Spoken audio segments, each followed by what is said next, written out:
على اعوذ باللہ من الشیطان اللعین الرجیم بسم اللہ الرحمن الرحیم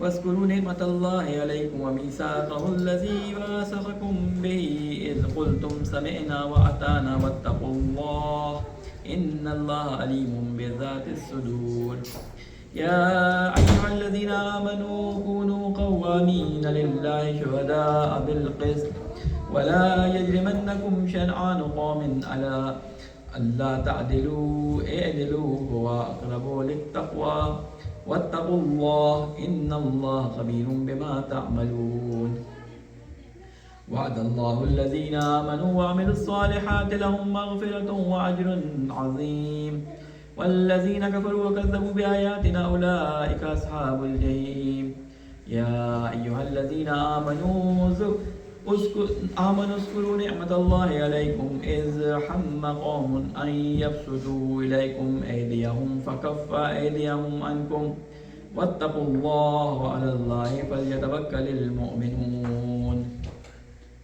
صدق اللہ العلی العظیم. السلام علیکم ورحمۃ اللہ وبرکاتہ. سب سے پہلے آپ تمام مومنین مومنات کو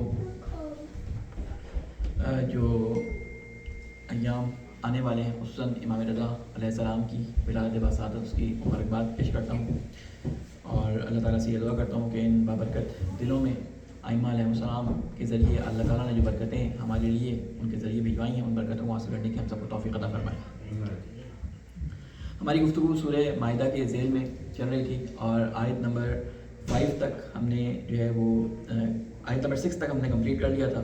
آیت نمبر 7 سے آج ہمیں اسٹارٹ کرنا ہے. سورہ مائدہ کے بارے میں نے آپ کو بتایا تھا کہ اس میں خالص احکام زیادہ تر بیان کیے گئے ہیں اور اس میں مخاطبین میں مسلمان بھی شامل ہیں اور بعض جگہ پہ اہل کتاب سے بھی خطاب ہے, لیکن یہاں پہ ابھی اہل کتاب کے ساتھ معاملہ چل رہا ہے اور معاشرتی مسائل کے سلسلے میں جو چیزیں سورہ نساء کے اندر بیان کی گئی تھیں انہی چیزوں کے لیے سوالات کچھ کیے گئے تھے اور وہ سوالات کچھ سورہ نساء کے اندر آئے تھے اور یہاں پہ بھی کچھ سوالات آئے تھے. اور کیونکہ یہ سورہ مائدہ آخری سوروں میں سے ایک سورہ ہے اس لیے اس سورہ کے اندر جو احکام آئیں گے ان کے بارے میں یہ کہا جاتا ہے کہ یہ ناسخ تو ہو سکتے ہیں منسوخ نہیں ہو سکتے. اس کے بارے میں نے پوری ڈیٹیل سے بتایا تھا ناسخ اور منسوخ سے مراد کیا ہوتا ہے. ناسخ وہ حکم جس کو اللہ تعالیٰ نے کسی وجہ سے پہلے بھیجا ہو اور بعد میں کسی آیت کے ذریعے اس کو منسوخ کر دیا جائے اس حکم کو ناسخ کہتے ہیں, اور جو آیت اس کو منسوخ کرتی ہے اسے ہم منسوخ کہتے ہیں. تو اس حکم کے اندر جو ہے وہ ناسخ تو آ سکتے ہیں منسوخ کوئی نہیں ہے. روایات کے اندر اس طرح کے جملے ہمیں ملتے ہیں. ہماری گفتگو یہاں تک پہنچی تھی کہ ہم نے وضو اور غسل کی آیت کے اوپر تفصیل سے آپ کے سامنے جو ہے وہ گفتگو کی تھی کہ اہل سنت اور اہل تشیع کے درمیان جو وضو کا اختلاف ہے اس اختلاف کی وجوہات کیا ہیں, اس کی ادبی طریقے سے بھی ہم نے جانچ پڑتال کی تھی, اس کے معنی کے لحاظ سے بھی اور جو تفاصیل میں بیان ہوئی ان دونوں کے لحاظ سے آپ کے سامنے اس کو بیان کیا تھا. ایک صلوات بھیجیں محمد والے محمد.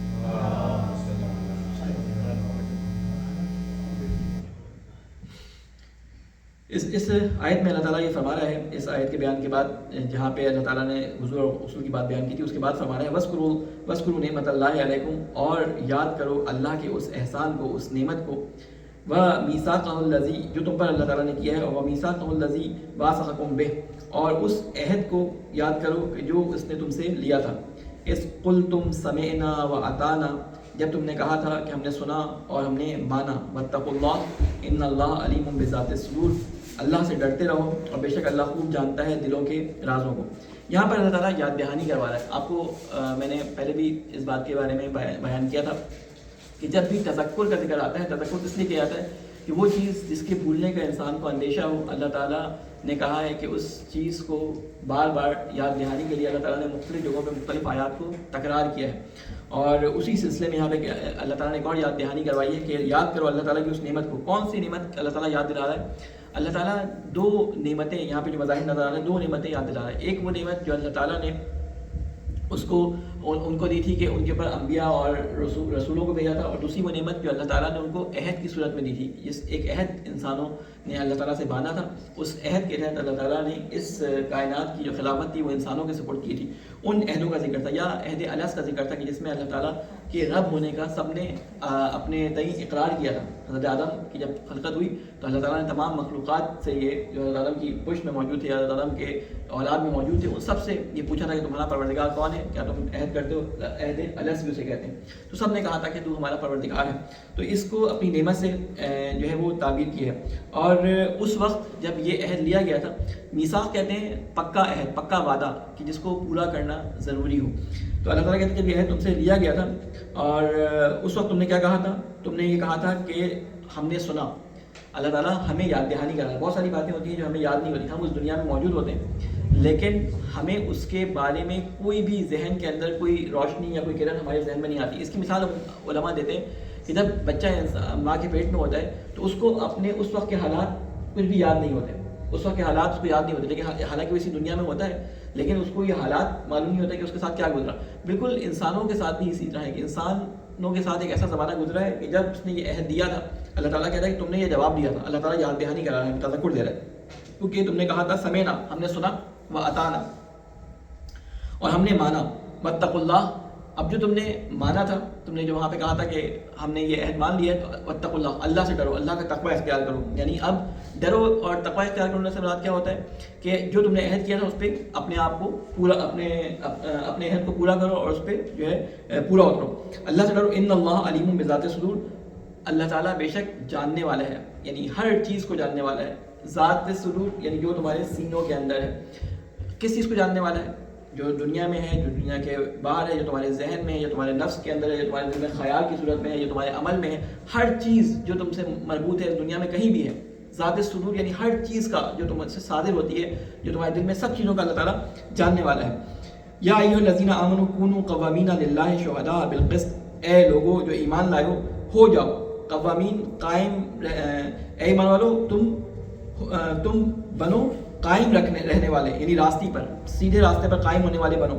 للہ, اللہ کے لیے, شہداء بالقسط, اور گواہی دینے والے بنو انصاف کی. یہ آیت بالکل اسی طرح سے سورہ نساء میں تھوڑی سی ترتیب کی تبدیل کے ساتھ آئی تھی. وہاں پہ جو ہے وہ کہا تھا کہ تم ہو جاؤ اللہ تعالیٰ کے ساتھ گواہی دینے والے عدل کی, اور جو ہے وہ اللہ کے گواہ بن جاؤ. اور یہاں پہ اس کو بالکل ڈفرینٹ طریقے سے اس کو بیان کیا گیا, یعنی تھوڑی جسے کہتے ہیں ترتیب کے فرق کے ساتھ بیان کیا گیا. اس سے علماء نے قرآن کی آیت کی تفسیر دوسری تفسیر کے ساتھ اگر آپ کریں تو اس سے علماء نے یہ دیا تھا کہ اللہ جس طرح اللہ تعالیٰ کی گواہی, اللہ تعالیٰ کی اطاعت جس طرح فرض ہے, اسی طرح عدل کا قیام بھی جو ہے وہ ضروری ہے. یہاں پہ لفظ کیا ہے, یا ایھا الذین آمنوا, اے لوگوں جو ایمان لو, کونوا, ہو جاؤ, قوامین, قائم کرنے والے یا قائم رہنے والے. کس چیز پر؟ اللہ کے لیے گواہ بن کے عدل پہ. یہاں پہ عدل کو عموماً جو اہل سنت کے علماء ہیں وہ اپنے عقائد میں یا اپنے بنیادی عقائد کا حصہ تو نہیں مانتے اس کو, یعنی دین کی بنیادوں میں تین ہی چیزیں وہ مانتے ہیں کہ توحید, نبوت اور قیامت. لیکن اہل تشیع کے یہاں, معتزلہ کے یہاں اور بعض جو پرانے مذاہب تھے ان میں کچھ مذاہب ایسے تھے کہ جو عدل کو اپنے بنیادی عقائد کا حصہ مانتے تھے. ٹھیک ہے نا, وہ اسی بنیاد پہ مانتے تھے کہ کیونکہ عدل کو مساوی قرار دیا گیا کس کے, اللہ کی گواہی کے, یعنی جس طرح اللہ کی گواہی دینی ہے اسی طرح عدل کی بھی گواہی دینی ہے. اللہ تعالیٰ نے اس چیز کا ہمیں موظف کیا ہے, ہمیں ہماری ذمہ داری اس چیز کے بارے میں لگائی ہے. 2-3 آیتوں کو ملا کے انہوں نے اس نتیجے پہ پہنچے ہیں. اور ابھی تفسیر کے اندر اگر آپ پڑھیں تو آیات کا کمپیریزن بھی کیا ہوا ہے انہوں نے, جو شیعہ تفسیر ہے ان میں اس آیت کو کمپیئر کر کے بتایا ہوا ہے کہ کس لیے عدل ضروری ہے. بعض لوگ کہتے ہیں کہ عدل بہت اچھی چیز ہے, ضروری ہے, لیکن اللہ پہ واجب نہیں ہے, اللہ پہ کوئی چیز واجب نہیں ہو سکتی. لیکن بعض لوگوں کا کہنا یہ ہے کہ نہیں, اللہ نے بعض چیزوں کو اپنے اوپر واجب کیا ہے. ٹھیک ہے, جیسے بعض جگہ کہا ہے کتب علی نفسہ رحمہ, اللہ تعالیٰ نے اپنے اوپر واجب کر لیا کسی چیز کو, رحمت واجب کر لیا. تو اسی طرح بعض چیزیں اللہ تعالیٰ نے ڈائریکٹ بیان نہیں کی, لیکن آیات قرآنی سے ہم اس چیز کو معلوم کر سکتے ہیں. پھر کہتے ہیں ولا یجرمنکم شنآن قوم علی الا تعدلوا, اور نہ باعث بنے تمہارے لیے دشمنی کسی قوم کی کہ تم انصاف نہ کرو, یہی بات زیادہ قریب ہے تقویٰ کے. اعدلوا هو اقرب للتقوى واتقوا الله ان الله خبیر بما تعملون, اور اللہ سے ڈرو, بے شک اللہ تعالیٰ باخبر, بہت باخبر, اور جو کچھ تم کرتے ہو اس سے باخبر اور علم رکھنے والا ہے. اب یہاں پہ اشارہ ہے ایک واقعے کی طرف. کہتے ہیں کہ جب زیادہ تر اس کی اشارہ صلح حدیبیہ کی طرف آتا ہے یا اس کے بعد فتح مکہ کی طرف آتا ہے, یا بعض لوگ کہتے ہیں کہ یہ اشارہ ایک دو اور واقعات بیان کرتے ہیں کہ سورہ احزاب کے بعد جو ہے وہ لوگ بدلہ دینا چاہتے تھے اور وہ آئے تھے، وہاں پر جب مسلمانوں نے ان پہ غلبہ حاصل کر لیا تھا، ان کو قید کر لیا تھا، تو اس واقعے کے بارے میں یہ آیت نازل ہوئی، جس واقعے کے بارے میں بھی ہو، لیکن کہنے کا مقصد یہ تھا کہ مسلمان جب جس زمانے میں غالب آ گئے تھے تو اللہ تعالیٰ ان سے کہہ رہا ہے کہ دیکھو وہ لوگ جنہوں نے تمہارے اوپر ہمیشہ ظلم کیا، مکہ سے تمہیں نکالا، جنہوں نے تمہارے اوپر جنگی بدر جو ہے وہ تحمیل کی، جنہوں نے تمہارے اوپر جنگی احد تحمیل کی، جنہوں نے تمہارے اوپر جنگی خیبر تحمیل کی، اور سارے حملے کرتے رہے، تمہارے اموال کو نقصان پہنچایا، تمہاری اولادوں کو، تمہاری گھر والوں کے ساتھ ظلم کیا، جب تم ان کے اوپر قابو پالو تو کوئی بات تمہیں اس بات میں مجبور نہ کرے کہ تم ان کے ساتھ ظلم کرو۔ تو اللہ تعالیٰ اس بات کو بیان کر رہا ہے کہ تمہاری شان یہ نہیں ہے کہ اگر تمہیں کسی قوم کی دشمنی جو ہے وہ باعث بنے اس بات کے کہ تم ان کے ساتھ انصاف کرو۔ انصاف یہاں پہ لفظ تعدلو کا ترجمہ انصاف کیا گیا، جبکہ میرے نزدیک یہ ترجمہ انصاف جو ہے وہ صحیح نہیں، اس کی جگہ عدل ہی ہونا چاہیے تھا، کیونکہ لفظ اللہ تعالیٰ نے عدل انصاف کیا ہے۔ قرآن مجید میں انصاف کا لفظ کہیں بھی استعمال نہیں ہوا۔ انصاف کہتے ہیں نصف نصف کرنا، ہر جگہ نصف نصف جو ہے وہ عدل نہیں ہوتا، ہر جگہ نصف نصف عدل نہیں ہوتا۔ مثال کے طور پہ وراثت کے معاملے میں ایسا نہیں ہوتا کہ اگر 100 روپے باپ نے چھوڑے تو یعنی جو اس میں سے وراثت بٹنی ہے 50 روپے بیٹے کو مل جائے اور 50 روپے بیٹی کو، یہ انصاف کہلاتا ہے۔ لیکن عدل کیا ہے؟ عدل وہ ہے کہ جو اللہ تعالیٰ نے حکم دیا ہے اس کے مطابق اس کو جو ہے رکھا جائے، تو اس لیے عدل کو انصاف کے اوپر کا مرحلہ حاصل ہے۔ تو یہاں پہ ترجمے میں یہاں پہ جو انصاف رکھا ہے اس کو اگر عدل سے ہی کریں کہ جو حق ہے اس کی مساوات کا یا اس کے تعدل کا، وہی وہاں پہ ادا کیا جائے۔ السلام علیکم، ٹھیک ہے۔ اے دلو، تم انصاف کرو، یہی بات زیادہ قریب ہے تقویٰ کے، یعنی انصاف کرنا یا عدل کرنا جو ہے وہ قریب ہے تقویٰ کے۔ تقویٰ کسے کہتے ہیں؟ اللہ تعالیٰ کے احکامات کی پابندی کرنا تقویٰ کہلاتا ہے، یعنی اللہ تعالیٰ کے احکامات کے نتیجے میں کسی سے ناراض ہونا اور کسی سے اپنے آپ کو ناراض کر لینا تقویٰ کہلاتا ہے۔ اس کے ذیل میں جو احادیث بیان ہوئی ہیں، اور اس سے پہلے بھی آیت بیان ہوئی تھی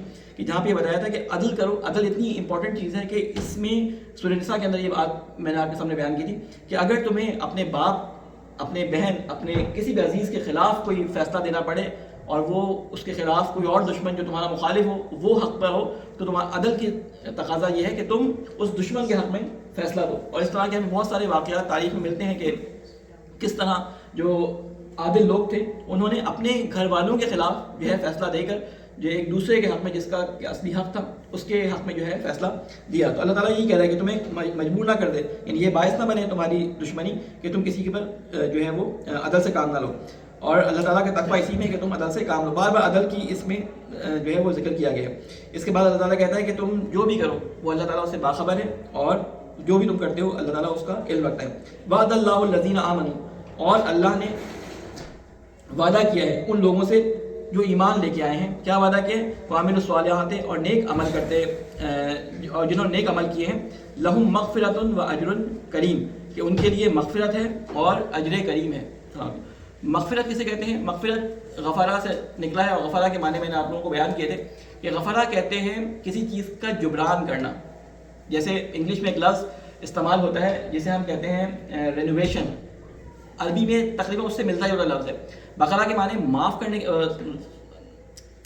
غفرہ کے معنی معاف کرنے کے نہیں ہوتے، ہم عموماً اس کے معنی سمجھ رہے ہیں معاف کرنے کے، ٹھیک ہے نا۔ غفرہ کے معنی ہوتے ہیں جبران کرنے کے، یعنی جو غلطی انسان سے ہو جاتی ہے اس غلطی کی وجہ سے انسان کی روح میں، انسان کی قلب میں جو دراڑ آ جاتی ہے اس کی وجہ سے اس کی روح جو ہے وہ اللہ تعالیٰ سے دور ہو جاتی ہے، جو دراڑ آ جاتی ہے اس دراڑ کو پر کرنے کا نام ہے یہ ہے مغفرت۔ مثال کے طور پہ اللہ تعالیٰ نے یہ آیت سورہ فتح کے شروع میں نازل کی ہے کہ اے نبی ہم اس فتح کے ذریعے اِنَّا فَتَحْنَا لَكَ فَتْحًا مُبِينًا، کہ ہم نے اس کے لیے فتح مبین قرار دی، اور اس فتح کے ذریعے آپ کے اگلے پچھلے وہاں پہ لفظ ذنب استعمال ہوا ہے، اس ذنب کو اس کا ہم غفران کر دیں گے، مغفرت کر دیں گے۔ تو وہاں پہ بعض قرآنوں میں یہ ترجمہ کر دیا گیا ہے جو مناسب نہیں ہے، یہ رسول اکرم سے خطاب ہے کہ ہم آپ کے اگلے پچھلے گناہوں کو معاف کر دیں گے۔ وہ ترجمہ وہاں پہ صحیح نہیں بنتا، رسول کی عصمت کے خلاف بھی ہے اور ترجمہ وہ لفظی لحاظ سے بھی صحیح نہیں ہے۔ بہرحال وہ کبھی موقع ہے تو اس کے بارے میں بتاؤں گا۔ مغفرت کے معنی کیا ہوتے ہیں؟ جبران کرنا، جو کمی بیشی کسی چیز میں واقع ہو جاتی ہے اس کو دوبارہ سے اسی حالت میں لے آنا۔ تو کہتے ہیں اللہ تعالیٰ کہتا ہے کہ اگر تم نیک عمل کرتے رہو اور صالح عمل کرتے رہو تو میں کیا کروں گا؟ تمہارے جو ہے وہ جبران کر دوں گا اور تمہیں اجر دوں گا بہت زیادہ۔ والذین کفروا وکذبوا بآیاتنا اولئک اصحاب الجحیم، اور وہ لوگ جنہوں نے انکار کیا اور جھٹلایا ہماری آیات کو، اولئک اصحاب الجحیم، یہی لوگ ہیں دوزخی۔ بعض لوگ کہتے ہیں کہ اللہ تعالیٰ ہر چیز کا جو ہے وہ کوئی بھی گناہ کر لیں اللہ تعالیٰ معاف کرنے والا، اللہ تعالیٰ معاف کرنے والا، بالکل اللہ تعالیٰ معاف کرنے والا ہے. لیکن بعض اللہ تعالیٰ کے وعدے ہیں اور بعض ہیں وعید. اچھے کام کے لیے اللہ تعالیٰ وعدے کا لفظ استعمال کرتا ہے اور برے نتیجے کے لیے اللہ تعالیٰ وعید کا لفظ استعمال کرتا ہے. یعنی اگر ایک کام کو نہیں کرو گے تو وہاں پہ لفظ وعید آتا ہے، اور جہاں پہ کہا جائے گا اس کام کے نتیجے میں تمہیں یہ چیز ملے گی وہاں پہ لفظ وعدہ آتا ہے. اور وعدہ جو ہے اللہ تعالیٰ لا تخلف المیعاد، اللہ تعالیٰ اپنے وعدوں کے خلاف نہیں جاتا. تو اللہ تعالیٰ کیا فرماتا ہے کہ اللہ تعالیٰ کا وعدہ ہے. کیا وعدہ ہے؟ ایک سوال کے محمد والے محمد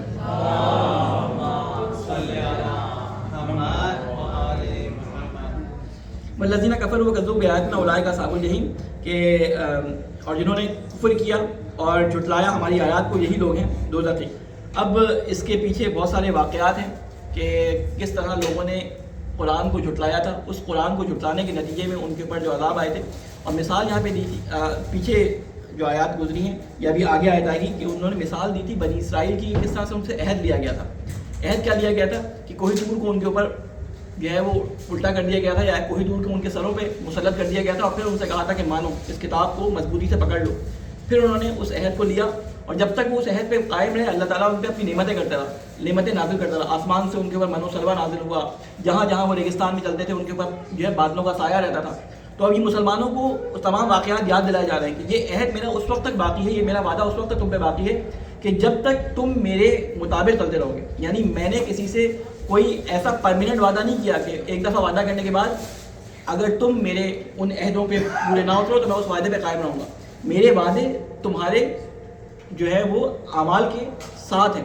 جب تک تمہارے اعمال میرے احکامات کے مطابق چلتے رہیں گے میرا وعدہ قائم ہے. اور جہاں تم نے مجھ سے جو ہے وہ سرگردانی کی میرا وعدہ بھی تم سے ٹوٹ گیا. اس لیے اللہ تعالیٰ کبھی بھی کسی کو پرماننٹ نہیں کہتا کہ تم پرماننٹ کیا پکے جنتی. اللہ تعالیٰ کسی کو یہ گارنٹی نہیں دیتا پکے جنتی والی. اللہ تعالیٰ کہہ رہا ہے جب تک جنتی، جب تک جنت والے کام کرو. جہاں تم نے کیا اہبتو، یعنی تمہارے اعمال حق کر دیے جائیں گے. یعنی تمہاری ایک ذرا سی جسے کہتے ہیں کہ اونچی آواز بھی تمہاری پوری زندگی کے اعمال جو ہے وہ غلط کر دے گی. جو تم نے اسلام کے لیے کیا ہو، جو تم نے رسول کے لیے کیا ہو، جو تم نے مسلمانوں کے لیے کیا ہو، ایک اونچی آواز تمہاری اگر تم نے رسول کے سامنے، سورہ حجرات میں اللہ تعالیٰ فرماتا ہے اگر تم نے رسول کے سامنے اونچی آواز میں بات بھی کی تو تمہارے اللہ تعالیٰ ایسے اعمال حق کر دے گا کہ تمہیں معلوم ہی نہیں ہوگا کہ تم نے کبھی کچھ کیا تھا. حق کہتے ہیں کہ کسی جگہ ایسا ڈھیر کہ آپ سمجھ رہے ہو کہ وہ ڈھیر ہو، جب وہاں پہ جایا جائے تو وہاں پہ کچھ بھی موجود نہ ہو. آپ سمجھ رہے ہو کہ آپ نے اپنی زندگی میں صدقے خیرات لوگوں کی مدد کی ہے، لیکن آپ نے اللہ اور اس کے رسول کے خلاف ایک ایسی بات کی تھی جس کی وجہ سے اللہ تعالیٰ نے سارے اعمال حق کر دیے. اس کے بعد اللہ تعالیٰ فرماتا ہے یا ایھا الذین آمنوا اذکروا نعمت اللہ علیکم اذ ہم قوم ان یبسطوا الیکم ایدیہم فکف ایدیہم عنکم واتقوا اللہ وعلی اللہ فلیتوکل المؤمنون. اب یہاں پہ ایک واقعے کا ذکر ہے، اور وہ واقعہ کیا ہے کہ جس طرح یہ دشمنی چل رہی تھی رسول اکرم صلی اللہ علیہ وسلم سے مشرکین مکہ کی، تو یہ ہمیشہ یہ کوشش کرتے تھے کہ کسی نہ کسی طریقے سے مسلمانوں پر جو ہے وہ فتح پالیں، مسلمانوں کو نیچا دکھا کے مسلمانوں کو ختم کر دیں. تو ایک دفعہ رسول اکرم کسی مقام پر موجود تھے، وہ مقام پہ کفار کے کچھ جو آوارہ قسم کے جو لوگ تھے جو جنگوں منگوں کے اندر اپنے آپ کو بڑا بہادر سمجھتے تھے، انہوں نے کہا کہ آج مسلمانوں کے کچھ سردار رسول اکرم صلی اللہ علیہ وسلم کے ساتھ جو ہے فلاں جگہ پہ موجود ہیں، ہم جو ہے وہاں جا کے رسول اکرم کے آج ہی یہ تمام کریم جو ہے نا اس کو رسول اکرم کے ساتھ ہی ختم کر دیتے ہیں، اسلام کا بالکل ہی قلعہ خامہ ہو جائے گا. تو رسول اکرم صلی اللہ علیہ وسلم کو یہ اطلاع کسی طرح سے مل گئی، تو پہلی نماز خوف یا دوسری نماز خوف وہاں پڑھی گئی کہ رسول اکرم صلی اللہ علیہ وسلم نے عصر کی نماز کا وقت خالد بن ولید وہاں سے جو ہے وہ اپنا ایک لشکر لے کے نکلا کہ آج رسول اکرم ان کے ساتھیوں کو جو ہے وہ ختم کر دیں گے. لیکن رسول اکرم کو اطلاع مل گئی، آپ نے اس نماز کو نماز خوف میں تبدیل کیا اور جلدی ختم کر کے وہاں سے ہٹ گئے. تو وہ ان کا جو ہے وہ ضائع ہو گیا، حملہ ضائع ہو گیا. اس کے علاوہ ایک اور بھی واقعہ ہے لیکن ابھی ٹائم میرے پاس نہیں ہے کہ میں اس واقعے کو ذکر کروں. کئی واقعات اس کے ذہن میں جو بھی اس کی شان نزول میں واقع ہو، لیکن یہ تھا کہ مسلمانوں کو ختم کرنے کے لیے وہ کوششیں کر رہے تھے، اور اس کوششوں میں اللہ تعالیٰ کہہ رہا ہے کہ ہم نے ان کی کوششوں کو روک دیا. اللہ تعالیٰ اس روکنے کی نسبت کو، اس محافظت کی نسبت کو کس کی طرف دے رہا ہے؟ اپنے آپ کی طرف. اب یہاں پہ ترجمہ سن لیں. اللہ تعالیٰ فرماتا ہے کہ اے ایمان والو یاد کرو اللہ کے اس احسان کو جو اس نے تم پر کیا، جب ارادہ کیا تھا ایک گروہ نے کہ دست درازی کرے تمہارے اوپر، یعنی تمہارے اوپر حملہ کرے، ٹھیک ہے، تو ہم نے تو روک دیے اس نے ان کے ہاتھ. تو اللہ تعالیٰ نے روک دیے ان کے ہاتھوں کو، اللہ تعالیٰ نے ان کے حملے کو، اللہ تعالیٰ نے ان کے ارادے کو، ان کی جو بھی ان کی چال تھی اس کو اللہ تعالیٰ نے روک دیا تمہاری طرف بڑھنے سے. واتقوا اللہ، اور ڈرتے رہو اللہ سے. وعلی اللہ فلیتوکل المؤمنون، اور اللہ ہی پر چاہیے کہ بھروسہ کریں ایمان والے. اب یہاں پہ جب لفظ آتا ہے اللہ اور پھر اس کے بعد ایک اور تاکید آئی ہے فَلْيَتَوَكَّلِ الْمُؤْمِنُونَ. دیکھیں دو تاکیدیں یہاں پہ آئیں توکل کے بارے میں کہ مومن تو صرف توکل ہی اللہ پہ کرتے ہیں. یہاں پہ یہ نہیں کہا کہ مومن اللہ پہ توکل کرتے ہیں, کہہ رہے مومن تو صرف توکل کرتے ہی اللہ پہ, یعنی مومنوں کا کام یہ ہے وہ کسی اور پہ توکل کرتے ہی نہیں ہیں, وہ صرف اللہ ہی پہ توکل کرتے ہیں, کسی اور پہ ان کا توکل نہیں ہوتا. وَلَقَدْ أَخَذَ اللَّهُ مِيثَاقَ بَنِي إِسْرَائِيلَ, اور یاد کرو اس عہد کو جو بنی اسرائیل سے لیا, وہ جس کا میں نے آپ کے سامنے ذکر کیا. کیا عہد تھا؟ وہ یہی عہد تھا کہ موسیٰ کا ساتھ دو گے اور ایک ارض مقدس کو اللہ تعالیٰ نے ان کے لیے چنا تھا, فلسطین کو. اور جب وہاں پہ ان کو جانا تھا تو وہ سارے واقعات آپ کے سامنے ہیں کہ کس طرح سے حضرت موسیٰ علیہ السلام, جس طرح انبیاء کو زمانے میں چنا جاتا تھا اس طرح اللہ تعالیٰ نے قوم کو چنا تھا. اللہ تعالیٰ نے ان کو گواہ بنایا تھا اپنا پیغام پہنچانے کے لیے موسیٰ کے ساتھ. تو اس کے لیے انہوں نے خاص اہتمام کیا تھا, اللہ تعالیٰ نے ان کے لیے خاص احکامات آئے تھے, اور وہ یہ کہ ان کے لیے کہا تھا کہ اپنی بادشاہت تمہاری قائم کریں گے. ایک ان کے لیے علاقہ مخصوص کیا تھا, اور وہ علاقہ کون سا تھا؟ وہ علاقہ فلسطین کا علاقہ تھا. اور جب یہ اس ریگستان سے سفر کرتے ہوئے حضرت موسیٰ علیہ السلام کے ساتھ جب اس جگہ پہنچے تو کہا گیا کہ داخل ہو جاؤ فلاں علاقے کے اندر اور وہاں پہ جا کے تم لڑو تو اللہ تعالیٰ تمہیں فتح دے گا. تو انہوں نے کیا کہا, وہ آگے وہ آ جائیں گے الفاظ, وہ کہنے لگے کہ موسیٰ سے موسیٰ تم اور تمہارا رب جاؤ. ڈاکٹر مرحوم اسرار احمد کہا کرتے تھے, انہوں نے کہا تھا کہ موسیٰ تم اپنی لٹھیا اپنے اللہ کے ساتھ جاؤ. لٹھیا یعنی وہی ان کا عصا تھا کہ ہر جگہ تم اس سے موزے دکھاتے ہو, یہ لے جاؤ ان کو جو ہے وہ یہ فتح کر دو تو ہمیں بلا لینا. اور بعض جگہ پہ آپ کو اگر وہ سیرت النبی کا وہ سیشن یاد ہو, اس میں نے آپ کو بتایا تھا کہ یہ موسیٰ علیہ السلام کے قوم والے کیا کرتے تھے کہ یہ کہتے تھے کہ دو لوگوں کو انہوں نے بھیجا, اور وہ جو قوم تھی وہاں پہ بسی ہوئی وہ ذرا اونچے لمبے قدوں کے اور بڑے قوی ہیکل قسم کے لوگ تھے, اور یہ چھوٹے چھوٹے قدوں کے تھے. تو جب یہ گئے تو انہوں نے دیکھا اور کہہ دیا بھائی یہ تو ہمارے بس کا کام نہیں ہے, موسیٰ ہم اب تک تو بچ کے آ گئے تھے, پھنسوا دیا تم نے, پہلے بھی پھنسوایا تھا دریا کے پاس. انہوں نے یہ کہا تھا کہ موسیٰ پھنسوا دیا, اللہ تعالیٰ نے دریا کھول دیا. پھر جب پانی ختم ہو گیا تو اللہ تعالیٰ نے ان کے چشمے بہا دیے. یعنی سارے اللہ تعالیٰ انتظامات کرتے آنا تھا, اس کے باوجود انہوں نے اللہ تعالیٰ کے ساتھ جو ہے وہ وعدوں کو یاد نہیں رکھا. اللہ مسلمانوں کو وہ بنی اسرائیل کا وعدہ یاد دلا رہا ہے کہ تمہارے ساتھ جو میں نے وعدے کیے ہیں, یہ اتنی رحمتیں اور اتنی برکتیں اور تمہارے لیے جنت کی جو نبی نے سنائی ہے, تم سے بھی ایک عہد لیا ہوا ہے. اس عہد کو بچانے کے لیے بتانے کے لیے اللہ تعالیٰ بنی اسرائیل کا عہد یاد دلا رہا ہے. اس میں اللہ تعالیٰ کیا فرما رہے ہیں کہ وَلَقَدْ أَخَذَ اللَّهُ مِيثَاقَ بَنِي إِسْرَائِيلَ وَبَعَثْنَا مِنْهُمْ اثْنَا عَشَرَ نَقِيبًا. اور پھر اس کے بعد اللہ تعالیٰ نے جب اسے عہد دے دیا تو مقرر کیے تھے اللہ تعالیٰ نے ان کے درمیان 12 نقیب. نقیب کہتے ہیں نگران, نقیب کہتے ہیں کسی کی سرپرستی, کسی کو سرپرستی میں لے کر اس کی مسلسل نگرانی کرنا, اس کے اعمال کی, اس کے جسے کہتے ہیں مانیٹر, جسے آپ کہتے ہیں یا مینٹور کہہ رہے ہیں یا مانیٹر کہہ لیں, یا ان کے اعمال کو دیکھنا کہ وہ صحیح کر رہے ہیں یا نہیں کر رہے. آج کے زمانے میں آپ کہہ لیں کہ سپروائزر مثال کے طور پہ, لیکن یہ صرف سمجھانے کے لیے کہہ رہا ہوں. نقیب نقب سے نکلا ہے, نقب یعنی جو کسی کے پیچھے جائے, یعنی یہ پیچھے جاتے دیکھتے رہے کہ یہ صحیح کر رہا ہے نہیں کر رہا ہے, پھر حضرت موسیٰ علیہ السلام کو رپورٹ دیتے تھے. اسی طرح اگر آپ دیکھیں اللہ تعالیٰ کی یہ سنت رہی ہے کہ اللہ تعالیٰ نے یہ 12 کا لفظ خاص معنی میں مختلف جگہوں پہ استعمال کیا. رسول اکرم نے بھی اپنی حدیث میں اس کو بیان فرمایا تھا کہ جب رسول اپنا کوئی کام کر لیتا ہے تو اپنے بعد جو اللہ کی سنت ہے, اللہ تعالیٰ کی نے کہا ہے نا میں نے اس کو جو ہے وہ لوگوں کے درمیان نصب کیا, وہ کیا تھے نقیب, یعنی ان کی نگرانی کے لیے 12 خلفاء 12 نقیب. اسی طرح رسول اکرم صلی اللہ علیہ وسلم کی امت میں بھی ہے کہ اللہ تعالیٰ کے رسول نے اللہ کی طرف سے اور اپنے 12 نقیب, اپنے 12 خلفاء, اپنے 12 ائمہ کو مسلمانوں کے درمیان جو ہے وہ بھیجا تھا کہ ان کے امور کی نگرانی کرے. اور ایک سلام بھیجو ہمارے والے محمد پہ. اور اتنی پریولیج دینے کے بعد, اتنی ساری آسانیاں دینے کے بعد, ان کے پاس ائمہ, ان کی نقیب دینے کے بعد اللہ تعالیٰ نے کہا ایک اور تسلی دی. سوچیں کہ ایک بچہ جب کسی جگہ پہ جاتا ہے, کسی میدان میں یا کسی بھی جگہ پہ, بڑی کھلی جگہ پر, تو جب وہ پیچھے پلٹ کے دیکھتا ہے اس کا باپ ہے تو وہ آزادی سے کھیلتا ہے. جب وہ اکیلا ہوتا ہے تو ڈرتا ہے کوئی مجھے کوئی نقصان نہ پہنچا دے. اس کی پشت پہ اگر کوئی بڑا ہو, اس کا باپ ہو یا اس کا دادا یا کوئی بھائی ہو, تو وہ کھل کر بڑے جیدادی کے ساتھ کسی جگہ پہ کوئی نہ کوئی کام کرتا ہے. اللہ تعالیٰ یہاں پہ بنی اسرائیل کو حوصلہ دینے کے لیے کیا کہتا ہے کہ وقال اللہ انی معکم, اور اللہ تعالیٰ نے یہ کہا کہ میں تمہارے ساتھ ہوں. اے بنی اسرائیل تم بڑھو اس قبیلے کی طرف اور جنگ کرو, لیکن میں تمہارے ساتھ ہوں. لیکن ان کا جواب ہمیں روایات میں ملتا ہے کیا تھا کہ موسیٰ تم اور تمہارا خدا جائے اور جنگ کرے, جب تم جیت جاؤ تو ہمیں بلا لینا اندر. اس بات سے یعنی موسیٰ اب تک ناراض نہیں ہوئے تھے, لیکن اس بات سے اتنا ناراض ہوئے اللہ تعالیٰ, بائبل میں اس کا ذکر بھی ہے کہ اللہ تعالیٰ سے کہہ رہا ہوں موسیٰ اتنے ناراض ہوئے کہ موسیٰ ان کو چھوڑ کے چلے گئے. 40 سال تک یہ بھٹکتے رہے. جہاں سے چلتے تھے رات کو وہیں پہ اسی جگہ پہ صبح کو ملتے تھے جہاں سے وہ چلے ہوتے تھے. یعنی 40 سال تک یہ صحرا میں بھٹکتے رہے. تو اس کے بعد اللہ تعالیٰ فرماتا ہے لَئِنْ أَقَمْتُمُ الصَّلَاةَ وَآتَيْتُمُ الزَّكَاةَ وَآمَنْتُمْ بِرُسُلِي وَعَزَّرْتُمُوهُمْ وَأَقْرَضْتُمُ اللَّهَ قَرْضًا حَسَنًا لَا أُكَفِّرَنَّ عَنْكُمْ سَيِّئَاتِكُمْ وَلَا أُدْخِلَنَّكُمْ جَنَّاتٍ تَجْرِي مِنْ تَحْتِهَا الْأَنْهَارُ فَمَنْ كَفَرَ بَعْدَ ذَلِكَ مِنْكُمْ فَقَدْ ضَلَّ سَوَاءَ السَّبِيلِ. اس میں اللہ تعالیٰ یہ فرما رہا ہے, تفصیلی آیت ہے. ہمارے پاس نماز میں کتنا ٹائم ہے؟ 10 منٹ ہے. بس 9 منٹ بس صحیح. میں اس کو 5-6 منٹ میں ختم کروں تاکہ نماز وغیرہ بھی سکے. ایک صلوات بھیجو محمد والے محمد.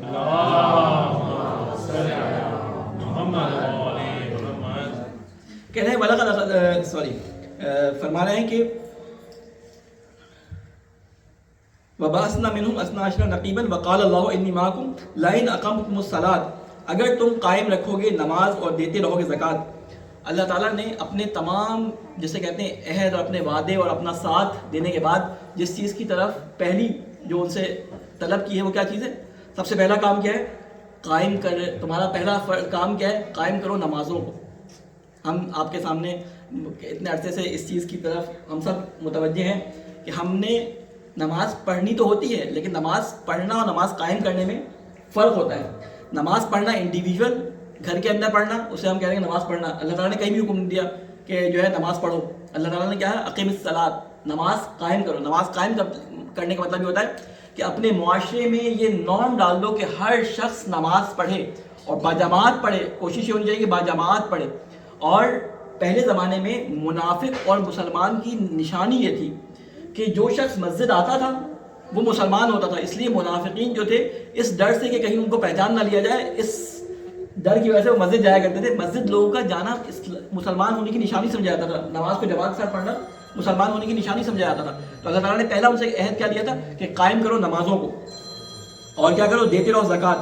زکوٰۃ میں ساری چیزیں شامل ہیں, واجب زکوٰۃ بھی اور دوسری جو اللہ تعالیٰ نے انفاق کا حکم دیا ہے وہ ابھی اس کا وقت نہیں ہے تفصیل اس کی یہاں پہ بیان کروں. وَآمَنْتُمْ بِرُسُلِي, اور ایمان لاؤ. اور کیا ہے دیا تھا؟ ایمان لاؤ گے میرے رسولوں پر. آمنتم, تم ایمان لاؤ گے میرے رسولوں پر. وَعَزَّرْتُمُوهُمْ وَأَقْرَضْتُمُ اللَّهَ قَرْضًا حَسَنًا, جب تم رسولوں پر ایمان لے کے آؤ گے تو تمہیں کیا کرنا پڑے گا؟ اور ان کی مدد کرو گے اور قرض دو گے اللہ کو قرض حسنہ.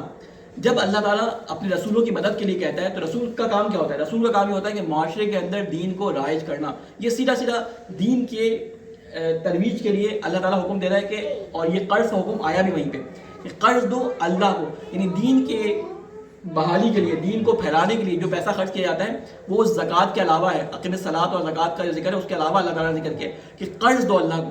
یعنی تم جو پیسہ دین کے نام پہ خرچ کرتے ہو, تم جو پیسہ اپنے دین کی جسے کہتے ہیں پھیلانے کے اندر اپنے دین کی ترویج کے لیے خرچ کرتے ہو, وہ اللہ کو قرض ہے. اور اللہ کا قرض کا مطلب کیا ہے؟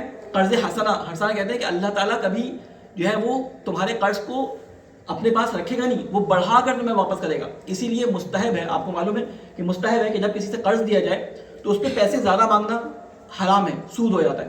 اگر آپ نے کسی کو 100 روپے دیے اور اس سے کہیں کہ تم مجھے 2 مہینے بعد یا 4 مہینے بعد یا 5 مہینے بعد 100 مثال کے طور پہ 101 روپے دینا, تو یہ 1 روپیہ حرام ہے, سود کہلاتا ہے, جسے ربا کہتے ہیں آپ, یہ حرام ہے.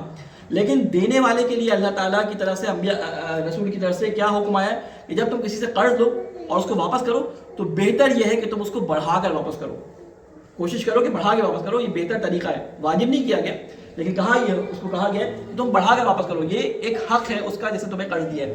تو اللہ تعالیٰ کہتا ہے کہ میں نے تم سے قرض دیا ہے. تو دین کے معاملات میں جو پیسہ خرچ کیا جاتا ہے وہ کسی ادارے کا پیسہ نہیں ہوتا, وہ کسی شخصیت کا پیسہ نہیں ہوتا, بلکہ وہ دین کی ترویج کے لیے ہوتا ہے. وہ آپ کے بچوں کے لیے, آپ کے لیے, آپ کی کمیونٹی کے لیے, ان تمام چیزوں کے اندر دین کو باقی رکھنے کے لیے ہوتا ہے. تو اس لیے جو بھی پیسہ ہم خرچ کرتے ہیں, میں بہت معذرت کے ساتھ ایک بات کبھی کبھی کہتا ہوں کہ بعض دفعہ ہم کیا کرتے ہیں کہ امام کی جیب سے, یا دوسرے الفاظ میں کہوں کہ ہم حلوائی کی دکان پہ دادا ابا کی فاتحہ پڑھانے کی کوشش کرتے ہیں.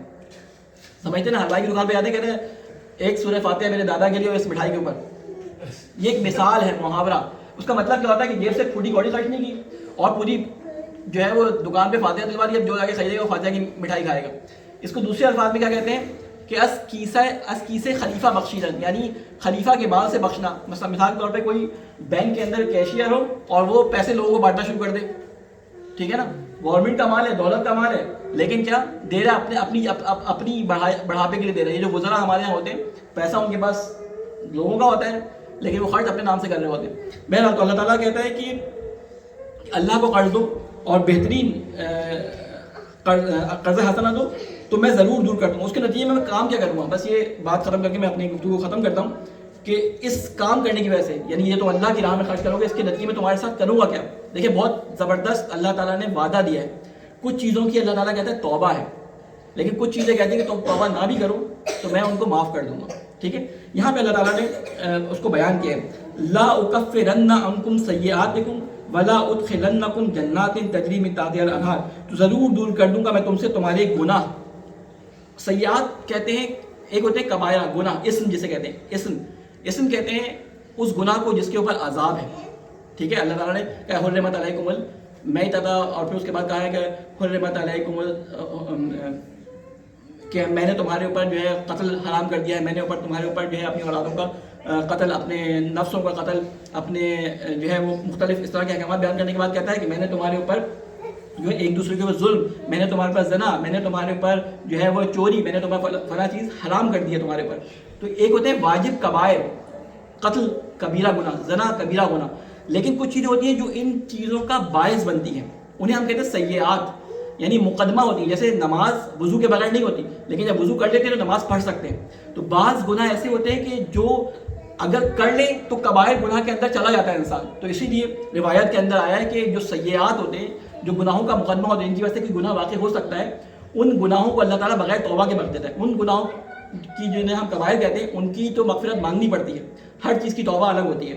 لیکن جو گناہ ایسے ہوتے ہیں کہ جو اصلی گناہ سے پہلے کے مقدمات ہوتے ہیں, تو ان گناہوں کو اللہ تعالیٰ کہتا ہے میں خود معاف کر دوں گا. اس کی مثال ایک حدیث میں ہمیں ملتی ہے, رسول اکرم صلی اللہ علیہ وسلم کی ایک حدیث ہے, ایک صلوات بھیجیں محمد والے محمد.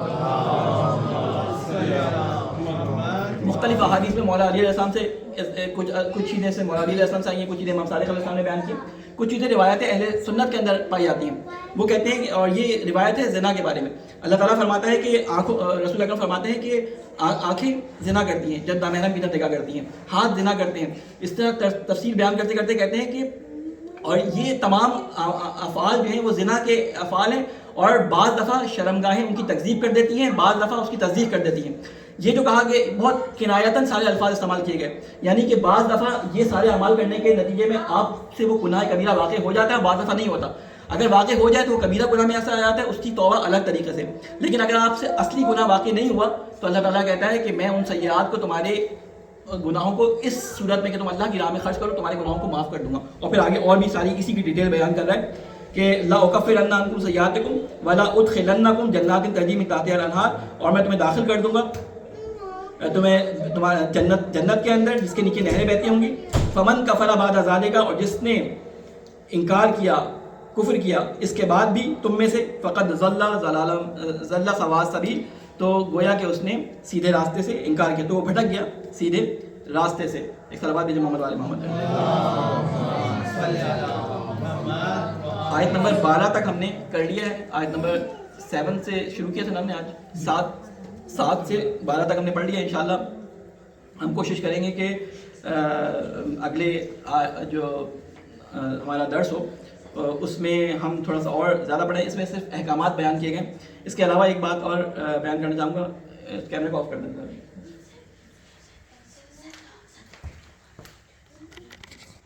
اس طرح بات محمد والے محمد.